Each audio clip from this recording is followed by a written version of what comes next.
When I first started my agency and offering custom development services, I always used to offer fixed price quotes.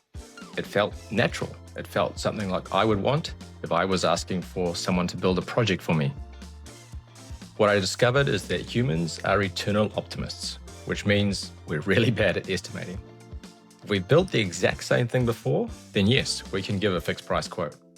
But if it's something bespoke, something new, something novel, there's always going to be edge cases you don't allow for. There's always going to be changes that are needed before you're happy with the finished product. The budget that we initially allowed for would get overrun, and I would have an internal joke that we're running a not-for-profit web development agency. And it was also bad for the client as well, because as those projects were overrun, you would start to rush, you would start to try and fit in workarounds, because you just wanted to avoid having a conversation with the client where you'd have to readjust budgets and readjust timeframes. So does that mean you need a blank check in order to build custom software or a custom app? No, not necessarily. There's a great concept that 37 Signals have popularized called project shaping.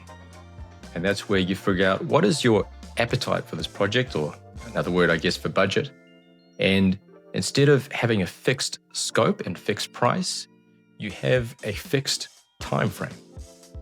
And the analogy I like to give is you're building your dream house. It's a bespoke, custom design, but for the first build, the first version of that house, before you build in maybe extensions, you need to get it built before winter.